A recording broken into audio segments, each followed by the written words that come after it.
Next lecture है class 10th का, lecture number 23, ठीक है।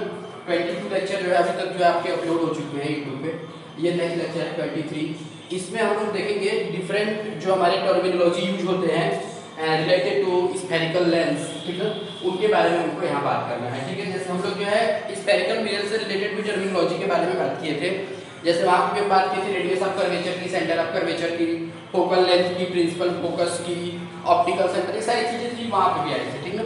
यहाँ पे भी जो है हमको जो है कुछ बात करना है। यहाँ पे देखिए 6 डेफिनेशन मैंने लिखा हुआ है, ठीक है। आप इसको जो है इसका मैं स्क्रीनशॉट लेके आप लोग जो है आप इसका जो है नोट्स भी बनाते रहेंगे, ठीक है। लास्ट में मैं जो है 2-3 सेकंड के लिए छोड़ दूंगा। देखिए तो सबसे पहला इसका आता है ऑप्टिकल सेंटर। ऑप्टिकल सेंटर क्या होता है? तो ऑप्टिकल सेंटर क्या होता है? It is the central point of the lens. Lens का जो सेंट्रल पॉइंट होता है, बिल्कुल बीचों बीच वाला पार्ट जो होता है वो होता है आपका क्या? Optical centre. देखिए यहाँ पे बीच में जो है दिखाया गया है, ये आपका ऑप्टिकल सेंटर है। ओ से इसको रिप्रेजेंट करते हैं, it is represented by capital O, तो यहाँ हमने ओ से इसको जो है रिप्रेजेंट कर दिया है। दूसरा होता है centre of curvature. Centre of curvature क्या होता है? तो होता क्या है, जैसे मान लीजिए स्फेरिकल जो लेंस बनाए हैं ना, ये क्या किया हमने सॉलिड स्फीयर से जो है कट करके और दो यहाँ पे सरफेस को हम लेके आए हैं। जैसे मान लीजिए ये हमारा जो हो गया कोई सॉलिड स्फीयर हो गया और इसको कट किए और इसको कट किए, दोनों को लाके सैंडविच कर दिया। तो इस तरह से जो है अरेंजमेंट बनेगा। इसी अरेंजमेंट को हम लेंस कहते हैं, लेंस को डिफाइन कर चुके हैं। तो यहाँ पे इसका कुछ ना कुछ क्या होगा? सेंटर होगा, ठीक ना। हम ये काटे हैं, इसका कुछ ना कुछ क्या होगा? सेंटर। इसी के सेंटर को बोलते हैं हम लोग सेंटर ऑफ कर्वेचर। अब देखिए, अब यहाँ पे चूंकि हम लोग दो सरफेसेस लाए हैं, तो हो सकता है कि एक सरफेस किसी दूसरे स्फीयर का हो, एक सरफेस किसी दूसरे स्फीयर का हो, तो किसी भी लेंस का चाहे वो कॉनकेव हो और चाहे वो कॉन्वेक्स हो, उसके दो सेंटर ऑफ कर्वेचर होते हैं, ठीक है। इसको हम लोग रिप्रेजेंट करते हैं C1 और C2 से। एक को जो है हम लोग C1 से रिप्रेजेंट करते हैं और एक को जो है C2 से रिप्रेजेंट करते हैं। जनरली लेफ्ट वाले को C1 से और राइट वाले को C2 से जो है रिप्रेजेंट किया जाता है, ठीक है। तो यहाँ पे देखिए एक जो है यहाँ पे सेंटर ऑफ कर्वेचर हमने यहाँ पे डिफाइन किया है C1 और एक यहाँ पे हमने रिप्रेजेंट किया है C2, ठीक है। तो ये हो गया आपका जो है सेंटर ऑफ कर्वेचर। इसमें भी जो है आपको दिख रहा है ये जो है कॉनकेव लेंस है, इसमें भी जो C1 C2 को और ऑप्टिकल सेंटर को भी जो है रिप्रेजेंट किया गया है। तो थर्ड होता है हमारा प्रिंसिपल एक्सिस। तो प्रिंसिपल एक्सिस कुछ नहीं है, एक स्ट्रेट लाइन होती है passing through the optical centre.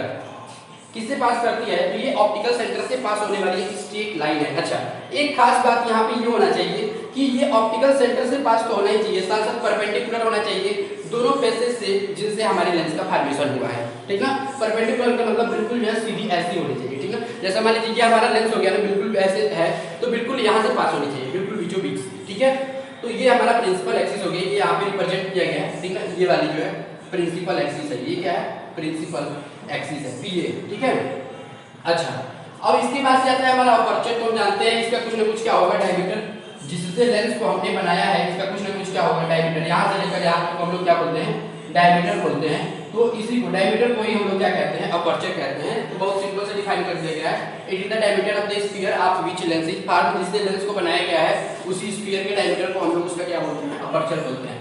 अब बात आती है प्रिंसिपल फोकस की। पांचवा आपका टर्मिनोलॉजी ये है। प्रिंसिपल फोकस क्या होता है? तो the point at which the ray of the refraction converge in a convex lens. ध्यान देना यहाँ पे, converge in a convex lens and appears to be diverge in a concave lens, ठीक है। कॉन्वेक्स लेंस में क्या होता है? कन्वर्ज होता है और कॉनकेव लेंस में डाइवर्ज होता है, इसीलिए कॉन्वेक्स लेंस को कन्वर्जिंग लेंस कहा जाता है और कॉनकेव लेंस को डाइवर्जिंग लेंस कहा जाता है। वो कैसे होता है? देखिए, जैसे मान लीजिए ये हो गई हमारी प्रिंसिपल एक्सिस के पैरेलल कुछ लाइट रेज जा रही है, मतलब तो ये रिफ्रैक्शन के बाद जो है ये किसी पॉइंट पे क्या हो जाती है? कन्वर्ज हो जाती है। जिस पॉइंट पे कन्वर्ज होती है ना, उसी को हम प्रिंसिपल फोकस बोलते हैं, ठीक है। और यहाँ पे जो है इसके भी दो फोकस होते हैं। देखिए, एक F1 और एक क्या होता है? F2 होता है। हो सकता था कि हम लाइट रेज को इधर से भी भेज सकते थे, तो यहाँ पे आके कन्वर्ज हो जाता है, ठीक है। तो ये आपका प्रिंसिपल फोकस होता है। ऐसे इसमें भी होता है कॉनकेव वाले में भी। जैसे देखिए, तो ये यहाँ पे क्या होता है? डाइवर्ज, ऐसे, ठीक है। तो ऐसा हमें लग रहा है कि ये कहीं से ये निकल रहा है, ठीक है, ये कहीं पीछे से ये निकल रहा है, ठीक है। तो ये आपका जो है फोकस हो गया। तो यहाँ पे आपको दिखाया गया है, ठीक है। इसके भी दो फोकस होते हैं, ठीक है। जनरली इस वाले को जो है राइट वाले में जो है इसका होता है, तो बोल सकते हैं कि कॉन्वेक्स लेंस का जो फोकल लेंथ होता है जनरली पॉजिटिव और कॉनकेव लेंस का जो फोकल लेंथ होता है वो जनरली जो है नेगेटिव होता है। तो ठीक है, वो हम लोग साइन कन्वेंशन में भी देख लेंगे, कोई दिक्कत नहीं है, ठीक है। लास्ट होता है हमारा focal length, the distance between the optical centre. The distance between the optical centre and focus, जो हमारा प्रिंसिपल फोकस है वो और ऑप्टिकल सेंटर है वो, दोनों के बीच का जो हमारा लेंथ होता है ना, उसी लेंथ को हम लोग फोकल लेंथ बोलते हैं। देखिए यहाँ पे ऑप्टिकल सेंटर और ये फोकस, दोनों के बीच का जो लेंथ है ये ठीक ना, ये हमारा फोकल लेंथ है। ठीक है, ये हमारा क्या है, फोकल लेंथ। ठीक है, तो इस तरह से हमने जो है डिफरेंट जो भी हमारी टर्मिनोलॉजी थी यूज हुई थी सबको हमने डिफाइन कर लिया। अब इसके बाद से हम देखेंगे कैसे जो है फॉर्मेशन होता है इमेज का किसी भी लेंस के द्वारा, स्फेरिकल लेंस के द्वारा जो है कैसे जो है फॉर्मेशन होता है किसी भी इमेज का। ठीक है, अच्छा उसके बाद से जो है इसमें हम लोग देखेंगे कि ये लेंस का जो साइड कन्वेंशन यूज किया जाता है वो कैसे किया जाता है, और फिर जो हम देखेंगे कि इमेज जो फॉर्म होता है लेंस के द्वारा वो कैसे होता है, और लास्ट इसका टॉपिक है पावर ऑफ द लेंस। फिर ये चैप्टर आपका जो है वाइंड अप हो जाएगा। फिर हम नेक्स्ट जो है टॉपिक के बारे में चैप्टर के बारे में बात करेंगे। ठीक है, तो ये जो है आपका जो है लेक्चर, आप जो है इसका स्क्रीनशॉट लेंगे और जो है उसके बाद से इसका नोट्स बनाते जाएंगे। ठीक है।